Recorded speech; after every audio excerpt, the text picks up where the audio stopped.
మీకేం కాలేదుగా? లేదు సమ్రాట్. అదిగో ఆ స్త్రీ నన్ను చంపేస్తుంది. భూతాలవాడ సర్వనాశనమైపోతుంది సమ్రాట్. మీకేం కాదు, మీ ప్రజలకు కూడా ఏమీ కాదు. రాకుమారి శతాక్షిని ఆపే మార్గం ఏంటో నాకు తెలిసింది. మీరిక్కడే ఉండండి.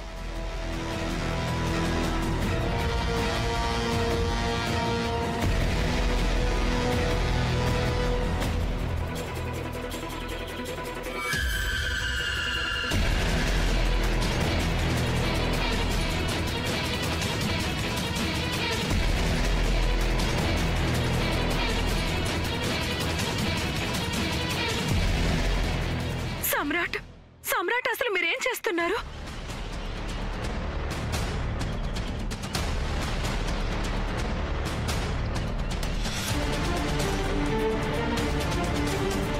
ఈ రేఖ మీకు రక్షణ వలయంగా ఉంటుంది మహారాణి.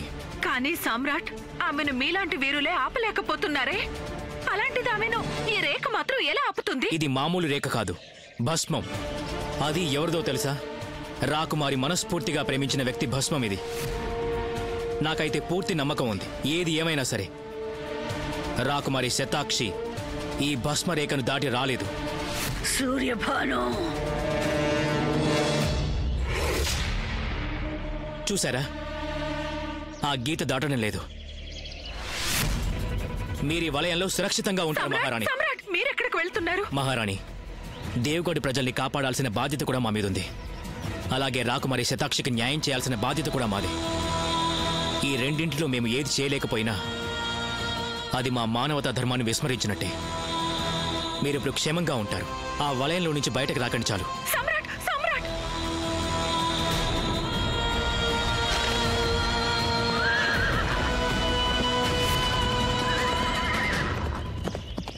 బేతాళా, ఈ సమస్యకి విక్రమార్కుడి దగ్గర సమాధానమే ఉండదని కదా నువ్వన్నది. కానీ చూడబోతే అతనికి సమాధానం దొరికినట్టుంది. ప్రేత దేవత అప్పుడప్పుడు శుభం పలుకుతూ ఉండు. నాకు బాగా తెలుసు, ఈ సమస్యను పరిష్కరించే ప్రయత్నంలో రాజా విక్రమార్కుడి జీవితం మొత్తం గడిచిపోతుంది. కానీ అతను ఏం చేయబోతున్నాడు? రాకుమారి శతాక్షిని ఆపడానికి కేవలం ఒకే ఒక్క మార్గం ఉంది. అదేమిటంటే ఆమె తన చేతులతో రాజా సూర్యభానుని చంపడం. రాకుమారి శతాక్షిని ఆపటానికి ఇప్పుడు మా దగ్గర ఒకే ఒక్క మార్గం ఉంది. ఆమె స్వయంగా రాజా సూర్యభానుని హత్య చేయటం. అంటే రాకుమారి శతాక్షిని ఆపటానికి రాజా సూర్యభానుని మళ్లీ బతికించాల్సి ఉంటుంది. అయితే ఈ పనిని మేము మా యోగశక్తితో చేయగలం. అయితే అందుకోసం మేం మా శరీరాన్ని విడిచి రాజా సూర్యభాను శరీరంలోకి ప్రవేశించాల్సి ఉంటుంది. ఈ క్రమంలో మేము ప్రాణాలు కోల్పోవచ్చు. ఏం చేయాలి? ఒకవైపు నా కుటుంబం, అలాగే ప్రజలు ఉన్నారు. అలాగే మరోవైపు ఈ రాజ్యంలోని అమాయక ప్రజలు. ఒకవైపు నా రాజధర్మం, మరోవైపు మానవతా ధర్మం ఉంది.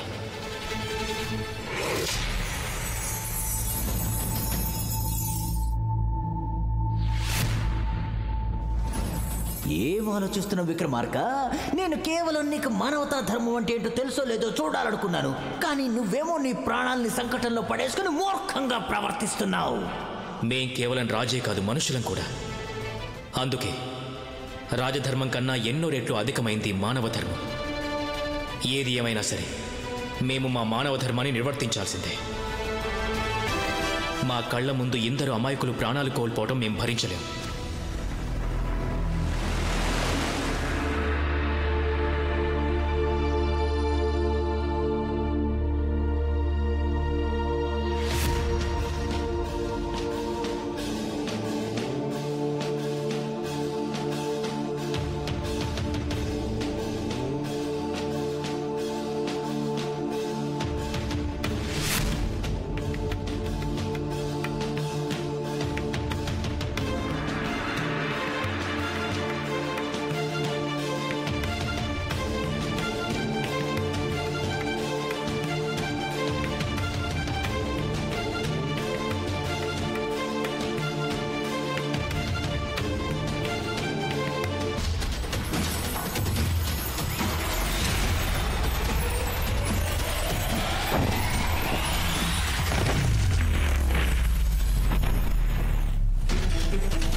వీల్లేదు. చూడు బేతాళా, విక్రమాదిత్యులు నీ దుష్ట ప్రయత్నాలని వమ్ము చేస్తున్నారు. ఇప్పుడేం చేద్దామని? చూశాను, కానీ అతని గమ్యం చాలా దూరంలో ఉంది. ఇదిగో నిన్నే. అలా కాకుండా నేను సాధిస్తాను. నువ్వు అతని గమ్యం నుంచి ఎలా దూరం చేస్తావు? మరిచావా? అతను విక్రమాదిత్యుడు. నువ్వు ఎంతగా పరీక్షించినా అతనే గెలుస్తాడు. ఏ ప్రేతాత్మ అంత దుర్మార్గంగా మాట్లాడతావే? విక్రమాదిత్య తన దేహం లేకపోతే విక్రముడు కాదు, తన శవాన్ని అడవిలో వదిలేశాడు. వచ్చి చూడు. రా చూడు, శ్రద్ధగా విను. అతని శరీరం ఏదో అంటోంది. ఏమంటుంది అతని శరీరం? ఎవరక్కడా? ఎవరక్కడా? వచ్చి మా శరీరానికి అంత్యక్రియలు చెయ్యండి. అయ్యో, ఇంకెలా పిలవాలి? మా అంతిమ సంస్కారం చేస్తారా? మంచి పని చేస్తే శుభం జరుగుతుంది. ఎవరక్కడా? ఎవరది? బ్రతికుండగానే అంతిమ సంస్కారం చేయమని అడుగుతున్నారు. ఇక్కడ ఇటువైపు. ఓ పుణ్యాత్ముడా, నేను ఇక్కడున్నాను, రండి. అదిగో రండ్రా వెళ్దాం.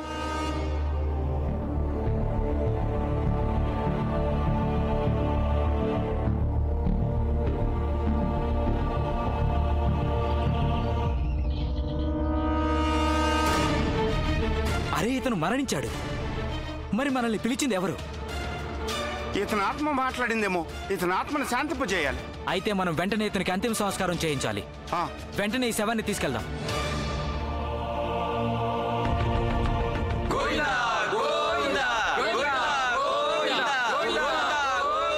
రాజా విక్రమాదిత్యుడు పగపూనిన ఆత్మని విముక్తి చెయ్యాలని వెళ్ళాడు. ఇప్పుడు తనే విముక్తుడవుతాడా?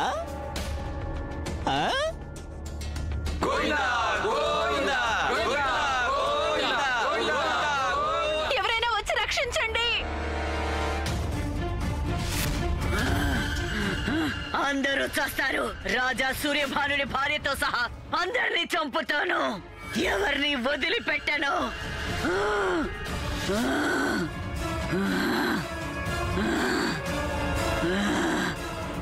సమ్రాట్ విక్రమాదిత్యులు ఇంకా రాలేదు. ఈ పిశాచిని అంతం చేయడానికి విక్రమాదిత్యులు ఎప్పుడు వస్తారు? మహారాణి ముక్తి ద్వారాన్ని నేనే తెరిచేస్తాను.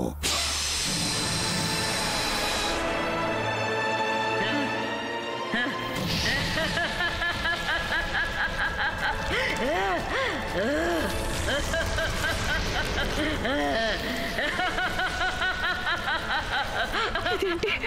అయ్యో, ఈ రక్షరేఖ ఎలా జరిగిపోతుంది? సూర్యభాను వద్దు.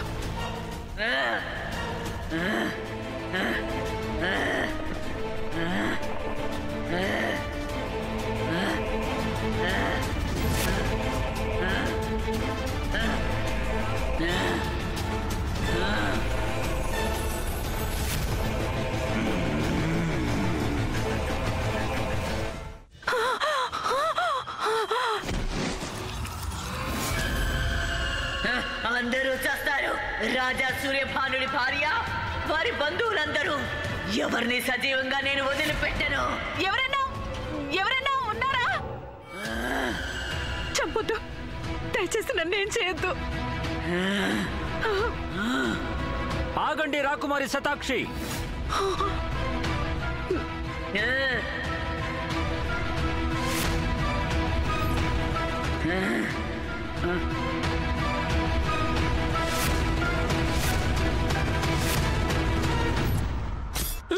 యోగిరాజా, ఏమైంది? రాకుమారి, నాకు మాట ఇవ్వండి. ఎవరైతే మనల్ని విడదీసే ప్రయత్నం చేశారో వాళ్ళని మీరు తప్పక అంతం చేస్తారని.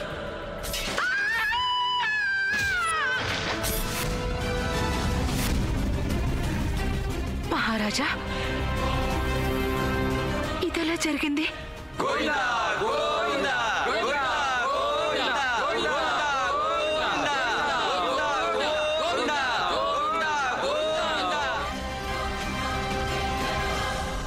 మహారాజా,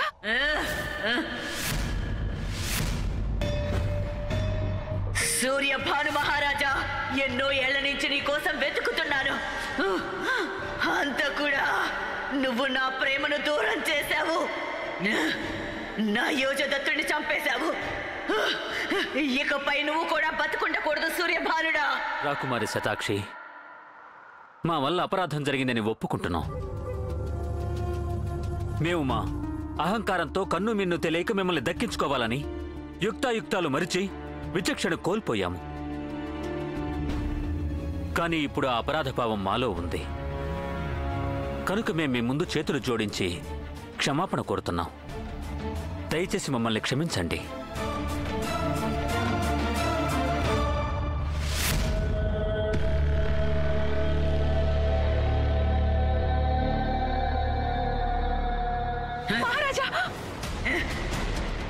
ఇద్దరు నిర్దోషుల్ని హత్య చేసి ఇప్పుడు క్షమాపణ కోరుతావా? ఇద్దరు ప్రేమికుల్ని విడదీసి ఇలా క్షమాభిక్ష కోసం యాచిస్తున్నావా? నాకే కాదు, నువ్వు ప్రేమకే శత్రువి సూర్యభానుడా. నేను నిన్ను క్షమించి వదిలేస్తే ఎప్పటికీ నన్ను నేను క్షమించుకోలేను దుర్మార్గుడా. మా శరీరానికి ఏదో కష్టం కలుగుతున్నట్టు అనిపిస్తోంది.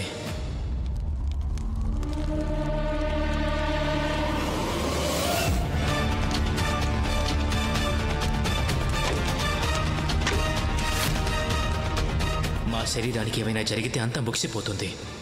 కానీ మా మానవ ధర్మాన్ని పాటించకుండా మేము ఇక్కడి నుంచి వెళ్ళకూడదు. రాజా సూర్యభానుడా, ఇప్పుడు నిన్ను వధించడమే నీకు క్షమాపణ కాగలదు. రాకుమారి శతాక్షి, తన జీవితాన్ని రక్షించుకోవడం అనేది ప్రతి మనిషి యొక్క ధర్మం.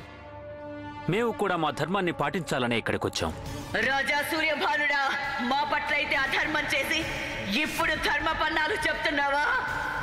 నీ వంటి ధర్మరహితుడున్నంత వరకు ధర్మరక్షణ సాధ్యం కాదు.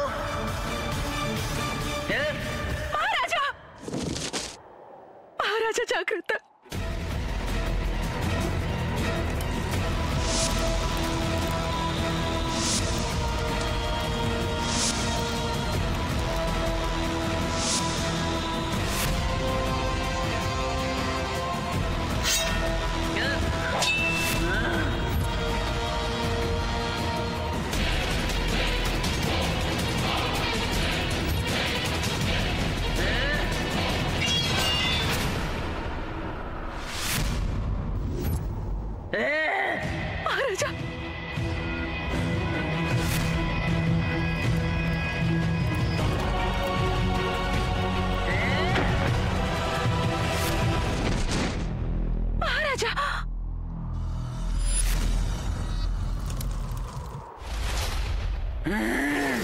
సూర్యభానుడా, నిన్ను మృత్యువు సమీపించింది. మహాదేవ, శక్తినివ్వు. శతాక్షి ఆత్మకు శాంతి కలిగించే శక్తిని మాకివ్వు. రాకుమారి శతాక్షి, కాచుకోండి.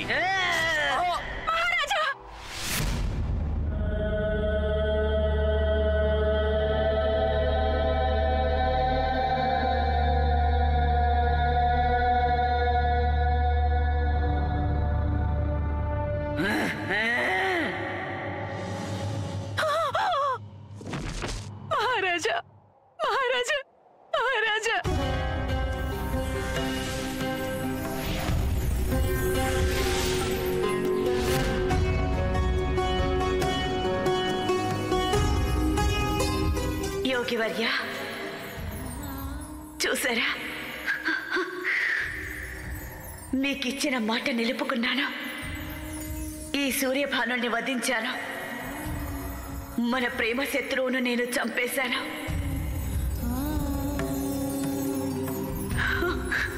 మన ప్రతీకారం తీరిపోయింది.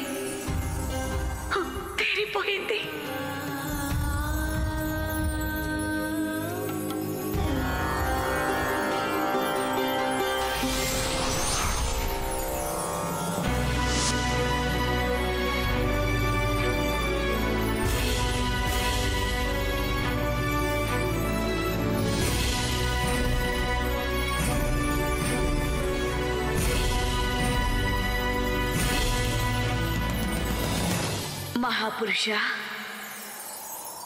మీరెవరో మాకు తెలియదు. ఇదంతా ఎందుకు చేశారో మాకు అర్థమైంది. తప్పించిపోతున్న మా ఆత్మకు మీరు శాంతి చేకూర్చారు, మా ప్రేమకు న్యాయం చేశారు.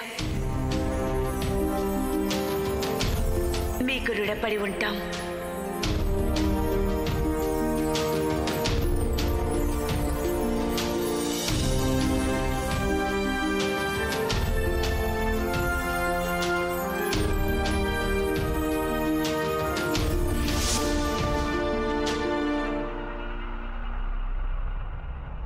ఇతను ఎవరో గాని ఇతని అంత్యక్రియలు పూర్తయ్యాయి. ఈశ్వరుడు ఇతని ఆత్మకు శాంతి కలిగించాలి.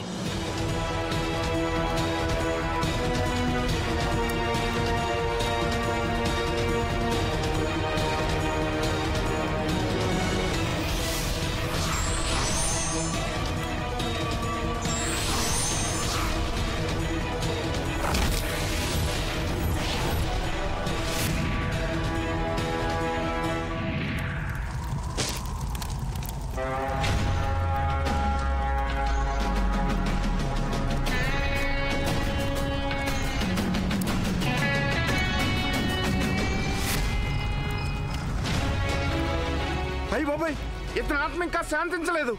ఇతను పిశాచంగా మారాడు. పదండి, పారిపోదాం.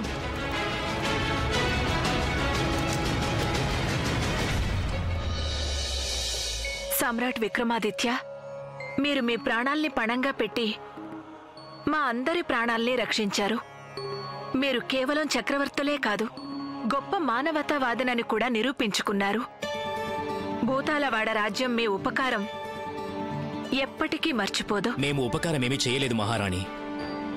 మేము మా ధర్మాన్ని నిర్వర్తించాం. మానవతా ధర్మం. మానవతావాది సమ్రాట్ విక్రమాదిత్యునికి, మానవతావాది సమ్రాట్ విక్రమాదిత్యునికి, మానవతావాది సమ్రాట్ విక్రమాదిత్యునికి. చూసావా బేతాల, విక్రముడు ఎలా నీ పరీక్షలకి సమాధానమిచ్చాడో, తన మానవతా ధర్మాన్ని ఎలా రుజువు చేశాడో. నేనెప్పుడూ అనుకుంటాను ఈ విక్రముడికి ఏ పని అసంభవం కాదని. చూసావా, విక్రముడు గెలిచాడు, ఇక నువ్వు ఓడిపోయావు. శరా మామూలేగా. ప్రేత దేవత, ఇది నిజంగా ఓటమే అయితే ప్రతిసారి నేను ఓటమినే కోరుకుంటాను. కారణం ఏంటంటే ఈ ఓటమిలోనే మరో ఘన విజయం ఉంది. భద్రకాలుణ్ణి అంతం చేసేందుకు ఒక మనిషికి ఎన్నెన్ని లక్షణాలు అవసరమో వాటిలో ఒక లక్షణాన్ని రాజా విక్రముడు ఇప్పుడే సాధించాడు. కానీ కథ ఇక్కడితో పూర్తి కాలేదు. రాజా విక్రముడి యాత్ర ఇంకా కొనసాగించవలసి ఉంది. రాజా విక్రమార్కుడు ఈ యాత్రను పూర్తి చేస్తాడంటావా, లేక కాసేపయ్యాక ఆగుతాడంటావా? ఏమో, కేవలం కాలమే సమాధానం చెప్పాలి.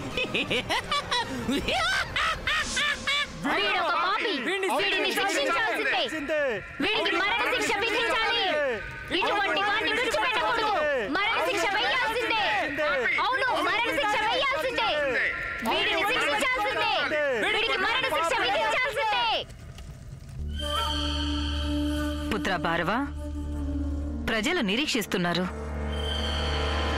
వీరికి న్యాయం చేయి పుత్ర.